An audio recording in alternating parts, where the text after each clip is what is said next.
Congresswoman Kat Kamek here, and I just left the floor of the House of Representatives, and I am walking back to the office, and I wanted to give you guys an update about what just happened. The Democrats just voted to take over our elections and to basically ensure that they have control of our elections forevermore.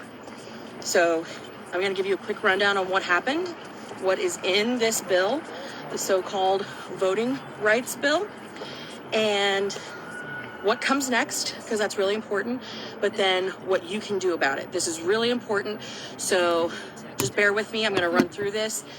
First and foremost, share this video because we have got to get the word out to everybody. That is important. We've got to share what happened because the media is not going to cover this. So today, the House of Representatives, just now, I was on there and I was casting a hell no ballot, voted to federalize our elections. You're probably wondering, what does that mean? They took two dangerous bills, H.R. 1, the For the Politicians Act, and H.R. 4, and created a love child. They took an old NASA bill and gutted it, and then tucked all of this egregious language into the NASA bill. So it was like NASA Infrastructure Act or something. It has nothing to do with NASA. We are not giving voting rights to Martians today. Even though what we voted on was a NASA bill, it was actually a federal takeover of elections. That right there ought to tell you if they cannot even name the bill, they have to gut another bill and then tuck their egregious, horrific language into it.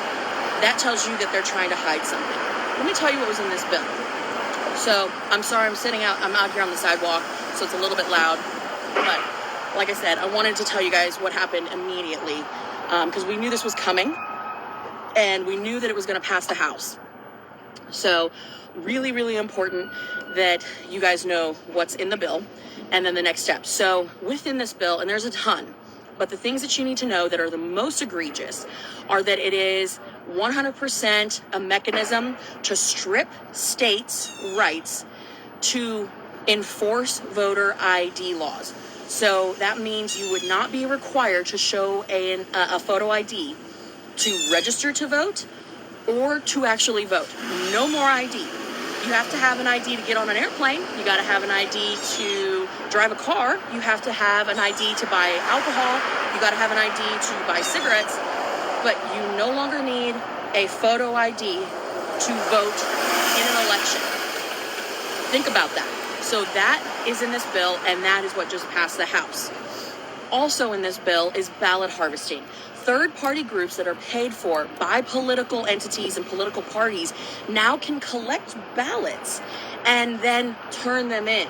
Now, we all know that ballot harvesting is a breeding ground for fraud, and this bill actually makes it so that states cannot ban ballot harvesting. Huge problem. The other thing, it allows non-citizens to vote. This bill allows non-citizens to vote. Think about what's happening. Think about the travesty that is happening at our southwest border. 1.7 million just last year. And it's getting worse. I talked to Border Patrol agents just yesterday. It is getting worse. Non-citizens under this bill can vote. The other thing that I think is the most egregious, and this is why I need you guys to help me spread the word about this. And I'm going to use AOC as an example. This is public financing of campaigns. And you're probably like, what does that mean, Kat? Why is that a problem? Let me tell you why that's a problem.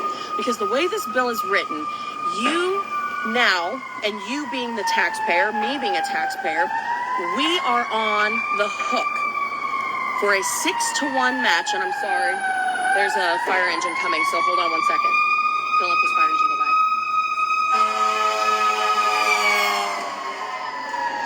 Woo! All right. So we are now on the hook for a 6-to-1 match for donations to politicians that are $200 or less. And you're probably like, well, why does that matter, Kat? Let me put this in perspective. AOC, Alexandria Ocasio-Cortez, from New York, the original squad member, the one who's pushing the Democratic Socialist agenda. She raised last election $21 million. $21 million is what she raised. Almost $19 million of that was from donations of $200 or less. Let me repeat that. AOC raised roughly $19 million. It was about $18,893,102. I'm doing this off the top of my head because I'm standing out here on the sidewalk talking to you. Almost $19 million in a single election she raised from donors that was $200 or less. So that's a lot of people, right? What does that mean for us now under this bill? Which, again, there's still a process. So just because it passed the House doesn't mean that it has gone to the Senate and it's already law. So just hold on. The thing that you need to know is when you have a politician like AOC who raises approximately $19 million in what is called small dollar donations, that puts us in a 6-to-1 match, which means you and me, we don't agree with her, we don't like her, but now we're on the hook to finance her campaign to the tune of $113 million. $113 million. If you have $113 million in your re-election campaign, you're going to be in Congress forever. You hear the Democrats talk about how they want to get money out of politics. This puts way more money into politics.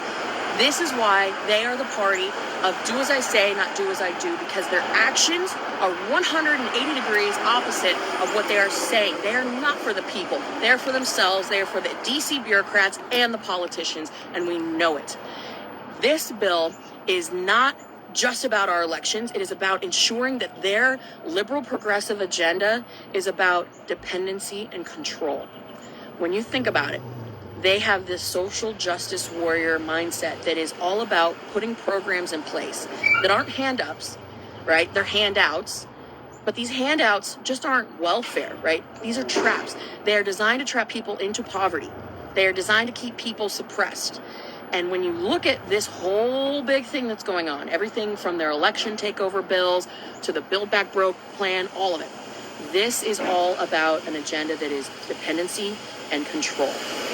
They make people dependent on government so they can control elections forevermore. And this bill is just one more step that they are taking. So you're wondering, this bill just passed the House. What the heck? What the heck happens next? Is it law? No, it is not law. Just because this bill has now passed the House does not mean that it is law. It now goes to the Senate. The Senate has got big problems. So you have probably been hearing in the news about Chuck Schumer and what is going on with Chuck Schumer. So Chuck Schumer has to blow up the filibuster in order to pass this bill. Keep in mind, the filibuster is what protects the rights of the minority. Right now, the minority are the Republicans.